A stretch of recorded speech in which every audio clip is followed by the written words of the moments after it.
what kind of marriage do you want to have? That's a big picture.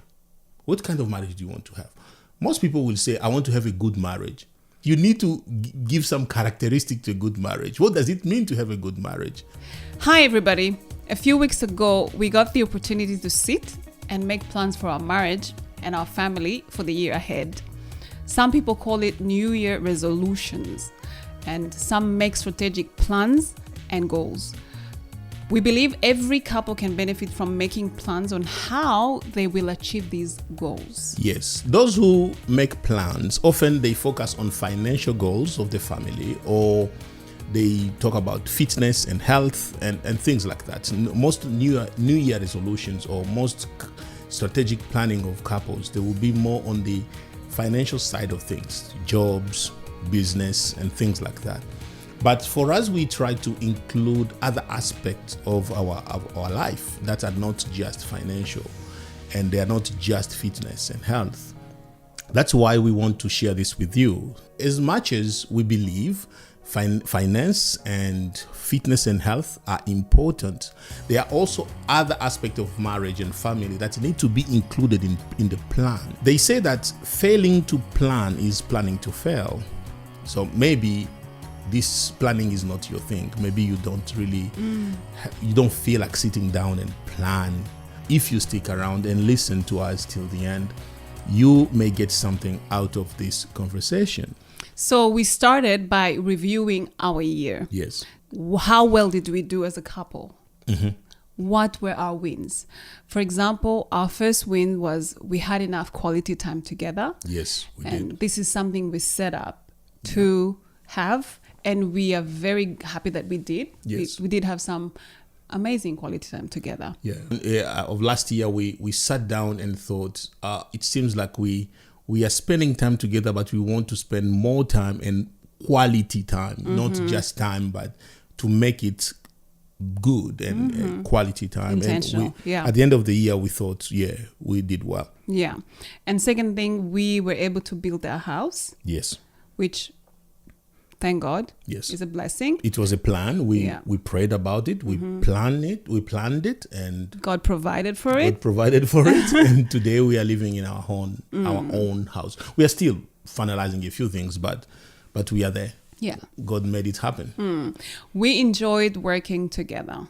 Yes, that is another win. Yeah, we set up to do that because sometimes we can take that for granted.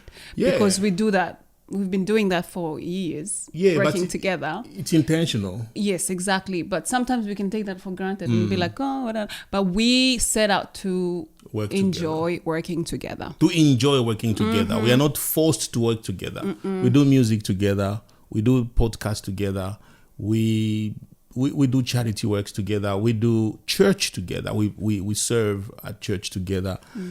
And we enjoy it. Babies. We raise children together. Humans They're together. no longer babies. Humans. They're humans. They're now big teenagers. Humans. Huge humans. We enjoyed the process of working together, and it was part of our plan. We planned it. We were intentional about it, how we're going to enjoy this process together. Yeah.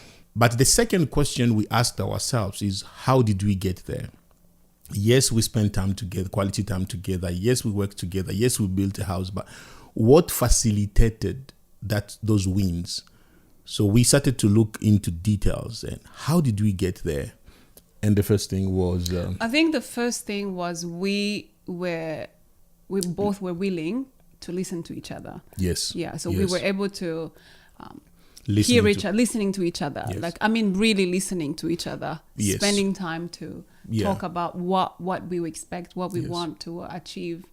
And I think we shared in one of our episodes that we don't make decisions unless the two of us are in agreement. And that has been our principle. It has been our principle since the beginning. Like if one of us is not in agreement, we don't move forward. Yeah. But one thing we have realized about each other, which is important, that's why we listen to each other, is because we know each one's strength. So I'm very good on discernment. I discern what we need to do and what we need not to do.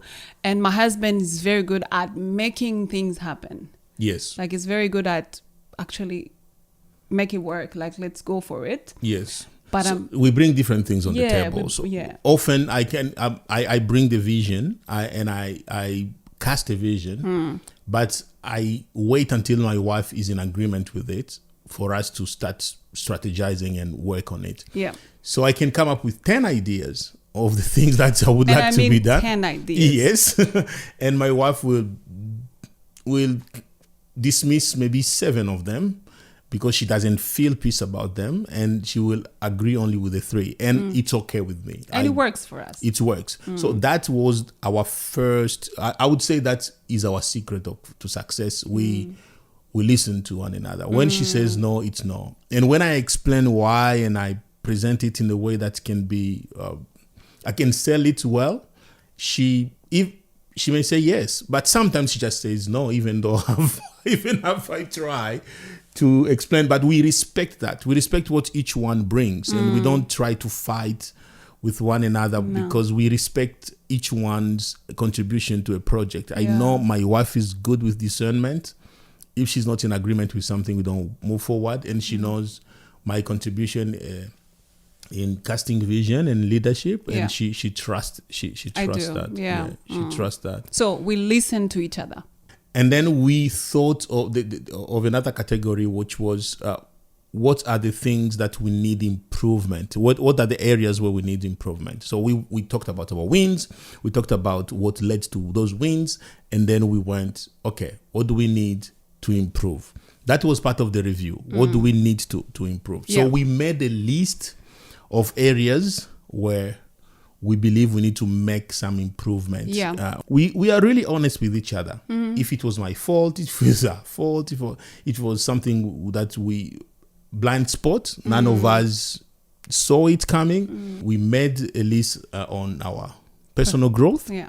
Personal growth, for example, one of the things that we talked about in personal growth was our characters. Yes. When you hear personal growth, usually it's associated with more of an academic thing. Yes. But for us, character is part of things that we had to learn how to improve, because sometimes in character you might have like a blind spot. Most of the time in character there's a lot of blind spot. We believe that. We believe that. We believe that you may come together as a couple because of the gifts that you see in each other, because of the qualities, the things that you see that attract you to the person, beauty and all that. But you will stay together because of your character. You come together, gift brings you together, but character keeps you together. Yeah. So every year we assess our character and see if we have areas of improvement. Of course, as human beings, there is always areas of improvement. Absolutely. In our characters. Yeah. So personal growth, it includes also academic. Yeah, absolutely. Yeah. Studies and all that. trainings to do or seminars to attend or conferences to attend. But we start with character in our personal growth. We look which are the areas where we need to grow. But we don't exclude also fitness, health. We look at health, finances, communication. Yes, we look at communication. What are the areas where we need to improve in our communication? And our children, for example, we talk about it. What do we want to see in our children? What are the areas we need to help them grow, help them achieve their goals and things like that. So that's the first part, review. So second part, we did planning. Yes. There is a method that it's called inversion. So you start with the big picture. You look at what you want to see in your life. Or the question can be, what kind of marriage do you want to have? That's a big picture. What kind of marriage do you want to have? Most people will say, I want to have a good marriage. You need to give some characteristic to a good marriage. What does it mean to have a good marriage? In communication, in character. So we come up with the things that we believe is a big picture. By the end of this year, these are the things we would like to see. So you start with the big picture, then you keep breaking down, and we are going to take you through that process. How you start with the big picture, and then you finish with the small things. So the first one is big picture. You ask yourself a question like, what kind of marriage do we want to have? You talk about it. Questions like, what kind of people do we need to become to make that marriage that we are talking about? So marriage is the combination of is two people coming together. If you say you want to have a marriage that has fun, we want fun. So the question is, are you How fun? does that look like? How does it look like? Are you a person who loves fun? What is fun in you? Like what type of fun? Because fun is different for everybody. Exactly. What does it mean to you? Yeah. Fun. And then what do you want to achieve? You can talk about finances. You can talk about education. You want to finish uni, or you want to do that, or you want to start a business. All that is fine. For us, we spoke about something like kindness. We want to be intentional about being kind to one another. What does it mean? Every word we say needs to be uplifting to each other and constructive. Yes. Yeah. So we have to be intentional about that. Yes. And Yes. we want to speak with the intention of helping the other person, and sometimes that can be difficult when you are under stressed, under stress. Yes, when you're stressed. Yeah, but we want to be intentional about speaking to each other. We want to see kindness in our marriage. Secondly, we spoke about the respect of time. We want to be respecting time in everything we do. We also talk about being generous. We want to work on our generosity and increase our generosity. We want to be generous to one another, generous to our children, but also generous to people outside. Currently, we are thinking about supporting children in Africa, orphans and single mothers and things like that. You will hear more about this in the future. But that is our way of thinking of generosity. And we talk about boldness. What areas we are going to take risk without fear? What are those areas in our life? With church, we're going to launch a new discipleship program to help disciple people at church. We're going to launch a new pastoral care program at church. We are going to try to post this podcast regularly. We will try as much as we can to post regularly.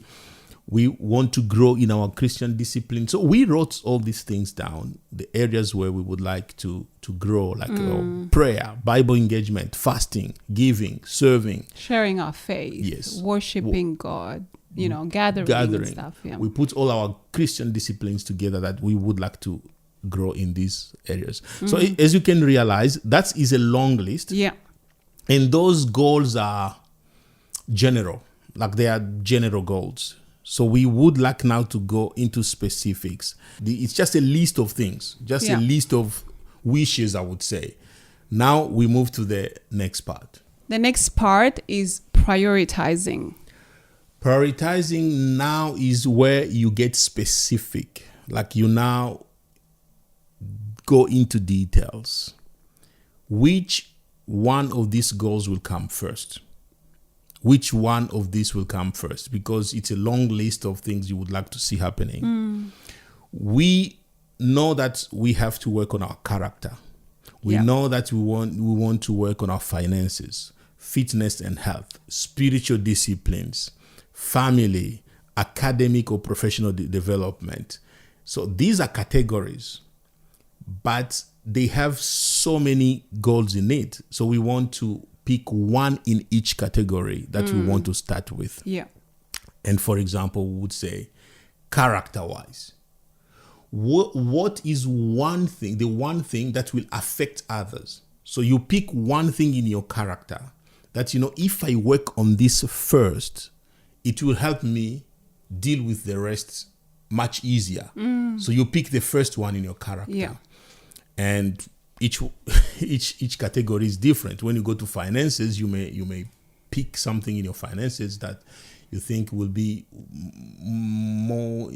most important than the others. You say maybe let's save 5% of our income, or it depends on each family. Like for us this year, we looked more into character development and other things like that, and spiritual development. For me, I said to myself, this year I will go extremely strict with respect of time. So that was mine. I would say I will be strict with time. I will respect time this year. So, and I've started. But that is just a general goal. You need now to make it SMART. SMART is a system of planning that most of you have heard about. Very famous one. Yeah, you make sure it's specific, it's measurable, it's achievable, it's relevant, and time bound. Time bound, yeah. You make sure you can assess it, like you can measure it. So I said to myself, I will be at a meeting at least 5 minutes before it starts, every meeting. And I have so many meetings in a week, so many meetings. But I will make sure I finish the first meeting at least 5 minutes before the next one, so I can give myself time to prepare for the next one. Things like that. So I will make some adjustment in my time this year to make sure I'm more efficient and more effective in what I do. And my wife also has her own area that she said, okay, in my character, I will start with this. Like one thing. You don't need to start with 20 things, just one. Yeah. If you start with many things, you're going to be overwhelmed. Yes. And that's what we don't want to get. We don't want to be overwhelmed. So you pick one aspect in your character, pick one aspect in your finances, just one thing you will do. Pick one aspect in your fitness and health, just one. Don't tell yourself, I will run every day this, and I will eat this, and I will do this, and I will do that. Too many goals, you are going to be overwhelmed. Will confuse you. Just pick one. If it's exercise, just stick to that. If it's food, stick to that. Start with one. Then once you see that you are making progress with that one, pick the next one. Don't give yourself, that's what we believe works. One thing at a time, one thing at a time. And then spiritual disciplines. Pick one goal. Don't tell yourself, I'll read the Bible 3 chapters per day and I will pray 10 hours per day. Let me not exaggerate. I will pray 1 hour per day and I'll do this and I'll do that. Too many at a time, it's not good. Start where you are and pick one. For example, I told myself, I will make sure I exercise 5 times per week. Okay, 5 times per week. What does that look like? There are 4 questions to ask yourself when you're planning a goal. So now we will go into specifics. So remember, we talked about review, plans, then priorities. Under priorities, you pick one in each category. But under each goal that you pick, there are tasks that will lead you to the goal. Goals are not tasks. Tasks are the things that you do to achieve a goal. Goal is what you want to see at the end. Task is the way you will get there. So the tasks that you're going to do to get there, for example, for me, for exercise, I ask myself 4 questions. What am I going to start? What am I going to stop? What am I going to change? And what am I going to continue? So 4 things. Let's say for me to be able to exercise 5 days a week, what am I going to start? So what's new in what I'm going to do this year? What's new? And I said to myself, I'm going to start using our boxing gear. Our kids have a boxing gear that I haven't used since we bought it in 2020 or something. I haven't used it. So I will start using that boxing gear. Maybe next year I will have more masters. I don't know. But I will start using the boxing gear. What am I going to stop? You need to ask yourself, what am I going to stop? And I looked at what I do with my exercise. I will stop postponing. If my exercise time comes, it comes. I will stop. I'm not going to be procrastinating or that I will do it tomorrow. I've been exercising weekly. You've been actually really good. Yeah, I've been good. I'm not trying to start exercising. No. I'm trying to improve my exercise because I've been exercising. Yeah. But I will stop giving myself excuses of not doing it today. So I will be doing it every day as I plan to do it as much as I can. Okay. What am I going to continue doing? I will continue to run on our treadmill. We have a treadmill. where we run. So I will continue to run. That is a continued thing. I will continue to do it. What am I going to change? I think maybe it's a time to change my running shoes. You going to buy me one? So this is how you go into you go from goals to tasks. So you move down to task. When you look at tasks, you check what are you going to start, what are you going to continue, what are you going to stop, what are you going to change. And you do the same thing with spiritual disciplines. You do the same thing with finance. You do the same thing with family. Yeah. And you will find that you will make progress because you know exactly what to do. Yeah. That's why most people don't see themselves making progress, because you have all these wishes, all these goals, but you don't give yourself details. Like you don't strategize clearly. The goal can be clear. The goal can be smart. But if you don't divide it into tasks that are doable, practical, you're gonna be overwhelmed. And then that's why people get to a point and they're like, oh, I don't like New Year resolution. Oh, I don't like making goals. Oh, I don't like this. That's because of that. You did not have tasks that were specific that would lead for you accomplishing your goal at the end, and so you became overwhelmed and you decided, whatever, I just don't want to do it anymore. Make sure every goal that you have in those areas, financial area, personal development area, every area, spiritual, you give it task, like practical, stop, start, continue, change. Every one of them, so you can follow. And then it comes down to accountability. Yeah, that's where your spouse becomes. That way you come in handy. Yes. When we hold each other accountable. Yes. Because we know how important the goal is for the other. Yeah. And so we remind each other. We talk about it. Some people are afraid of accountability because they think it's control. Yeah, it can become control, but it's really not. It's really not. It's if you look at it this way. We've spoken about this thing that you want to achieve. Yes. We both have listened to each other, and we know how important that goal is for the person. Yes. And so we remind each other, but we are aware that we are fallible. We're humans, so we can get to a point where there's so many things going on, and you don't do what you were set out to do. Yes. And so that's when your husband or your wife will come in and say, "Hey, you haven't worked out yesterday." Yes.